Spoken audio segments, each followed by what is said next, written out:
iyi ni ya penalty igomeje kuvugisha abantu ati Rayon Sport yakorewe penalty Biramahere Abedi bamuterekasi dore ni kuri byagenze ni kuri Biramahere Abedi yacenze umwe aragwa arongera cenga undi ahitamura nomero 14 kabisa wa Bugesera ahitamura hasi cyane aratabaza ati nyamuneka mutabare iyi ni penalty y'ikipe ya Rayon Sport ariko umusifuzi Ngabo y'Isonga Patrick abitera inyoni niko ikipe ya Bugesera Football Club yahitaga ikora counter attack yihuse cyane maze batanga passe bacacagoza imbere za muri ikipe ya Rayon Sport maze ubita Bugingo Hakimu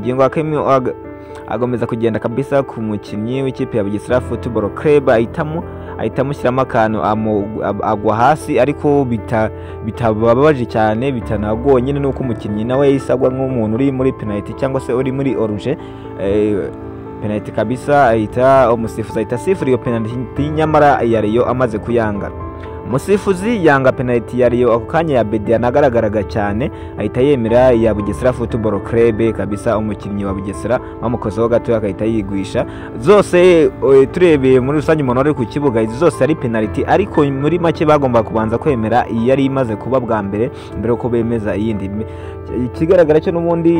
iyo bemeza iya mbere ntabwo ingi bari buyemeze rero iri ni ikosa rikomeye cyane kwemeza penalty imwe indi nibayemeza umukinnyi rero bamwita Omar Ba ahita nayitera neza cyane nyuma y'imvururu zazimaze kubaho abakinnyi ba Rayon Sport bashaka kurwana bikomeye cyane i Kigali naho byari bikomeye cyane ikipe ya Pele Football Club nayo izamukana umupira imbere y'izamu uwo bita kapiteni wabo niyo Mugabo Claude akubita atera centre imbere y'izamu maze abakinnyi dere ni kuri yabigenye atera centre imbere y'izamu umupira nta muntu n'umwe wawukozeho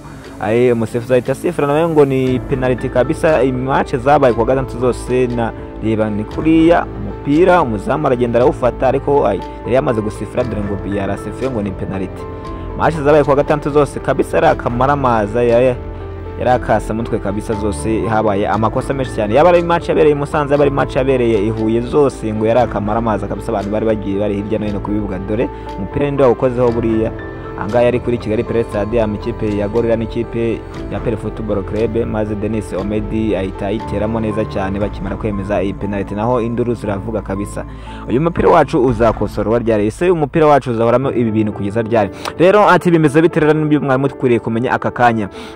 ubuyobozi bwa siporo ubuyobozi bwa Ferwafa n'ubuyobozi bw'igihugu mu nzego zigiye zitandukanye zifite aho zihuriye na siporo bateranye kuri uyu munsi kuri iki cyumweru bakora inama hari saa 4 z'ijoro cyangwa saa 4 z'umugoroba bateraniye bahita banzura ko cyari kibateranyije cyihutirwa cyane umukino w'ikipe ya Sport wasubitswe n'umukino bakinaga n'ikipe ya Bugesera Football Club bamaze kwanzura ko iyi match igomba gusubiramo bushyashya igatangira kuri 0 ariko nta mufano hari bagendeye ku itegeko rya Ferwafa rivuga ati Ferwafa kuntu ibibara bagendeye ku itegeko rya kafu ribisobanura neza cyane rivuga ati anambundi n'amategeko abiri bagomba kugenderaho kafu ivuga ko mu gihe habaye imvururu runaka amabuye agaterwa mu kibuga cyangwa se n'ibindi bintu bigaterwa mu kibuga bigatuma match itarangira kandi yagomba kurangira kubera ikibazo cy'umutekano mukeya iyo kipe yakiriye umukino igomba guhanwa igihano cya mbere ni ukuyihagarika ni ukwitera amaga kubera ko nyine ngo bitateguye mu mutekano wuzuye ikindi gihano cya kabiri bavuga ko n'ubundi bagomba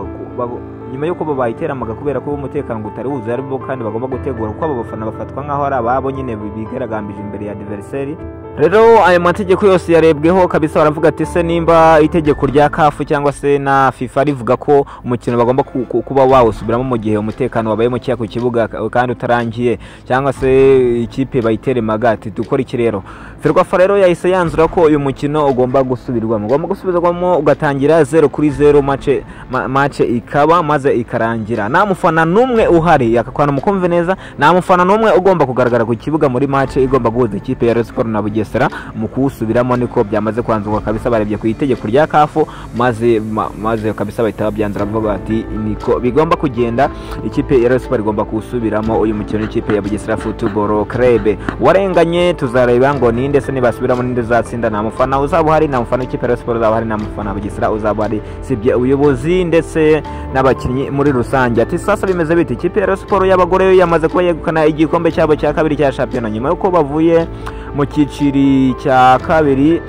bagahita baza bagatwara igikombe cya shampiyona bihuse cyane bahise batwara n'icyama icyo gihe none bongeye batwara icya shampiyona bisubiyemo n'Isanga Sport kabisa. Congratulation ku bari bacu, congratulation kuri Rayon Sport y'abagore kabisa, nubwo mu bagabo bigomeje kuba induru, bigomeje kuba ibintu bidasanzwe, bigomeje gukomera, bigomeje kwitoroha, ariko abari n'abategarugori kabisa bakaba begukanye igikombe cyabo cya champion, bakaba bazasohokera igihugu mu mikino ya CAF Champions League. Bategereje nimba Rayon Sport nayo izasohoka muri CAF Champions League cyangwa se muri Confederation Cup. Iyi ni Sanga Sport, ngendi MC Sanga.